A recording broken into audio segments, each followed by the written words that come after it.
Hey guys, what's going on? This is the Z update number 1. If you don't remember update videos, I did them with the WRX a bunch. I'm doing a 5-year one soon, but these short updates are just if there's something going on with the car, I want to talk about it. So that's what this is. It's not, these updates aren't any kind of like driving comparison to the WRX or anything like that.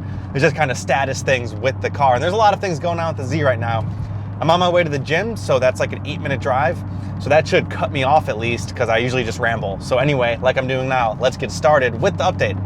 All right, update number 1 is the check engine light, which came on, which I knew it would, or I had a strong feeling it would, because when I got a PPI on this car, they said it was a catless exhaust. And I figured, yep, this thing's probably gonna throw a code at some point for having no cat, and it did. So it threw a code, I checked it out, and it is can't find the cat. I don't know what the code exactly was. I think I have a screenshot of it here. Might have had to do with the O2 sensor not reading the cat or something like that. So I just gotta figure that out, go somewhere and get that fixed. I don't know, I think there's a way to route around it so that you won't throw this code.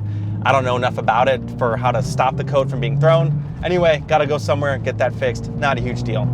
Number 2 is the windshield. I got a rock chip in the windshield driving home from work yesterday. I was actually about to get off and there was no trucks in front of me. There were just rocks all over the road. You could hear them pebbling the car no matter what lane you're in, because I changed lanes twice to get over. And a rock chip hit right dead in the center of the windshield, but luckily my insurance actually covers the full thing, no deductible at all. So I'm getting that repaired tomorrow, so no big deal. That's repaired through my insurance for free. Number 3 is the tweeter, or the driver's side tweeter. Never worked when I got this car.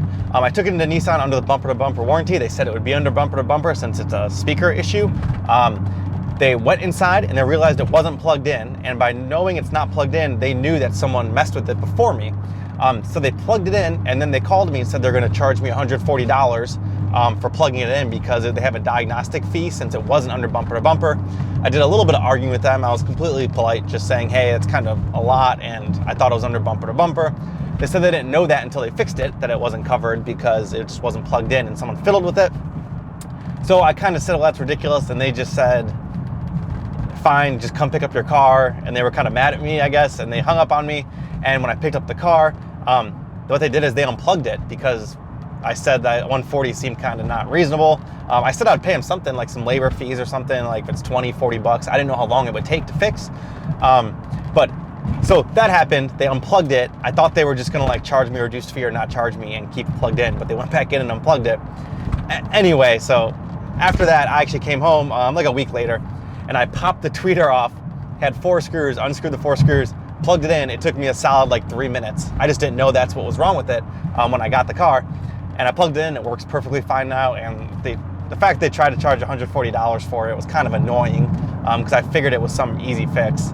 But anyway, that's now fixed and I'm $140 richer because they unplugged it and gave me the car back. So whatever, it worked out. It was at Nissan anyway for an oil change that day. And lastly, and most importantly, is I got new tires. I got Michelin Pilot Sport 4S, which is the successor to the Michelin Pilot Super Sports. Essentially, I was looking at tires, they all were around the same price. I was looking all over Tire Rack for like good tires, not great summer tires, but good summer tires. And then these Michelin Pilot Sport 4RS, which is again, the successor to the Super Sports, which I've heard amazing things about. And I heard amazing things about these new tires, was like $200 more for the entire set. And I just said, you know what? I'm probably only gonna have these tires, one set of tires on this car, because I'm only gonna drive it in the summer. So 5,000 miles a summer, maybe 25,000 miles, last me 5 summers. I don't know if I'm gonna have this car longer than 5 summers. So I might as well just go in for the, essentially for the good tires. I said it's worth the $200. So I got those. Those are ready to go and I should be getting those installed this week. I'm pulling into the gym so I can no longer ramble. Quick update, hope you enjoyed. That's what's going on. Tons more videos to come. Now that the car is essentially registered, I can actually, there was a whole story with the registration. I'm not even gonna go into that. But essentially, I'm pulling into the gym and those are the updates. Hope you enjoyed the video. I'll see you next time. Just make sure you subscribe. There's a lot more videos coming. And the WRX update is coming out. The 5-year update is coming out next month. So anyway, thanks for watching. See you in the next one.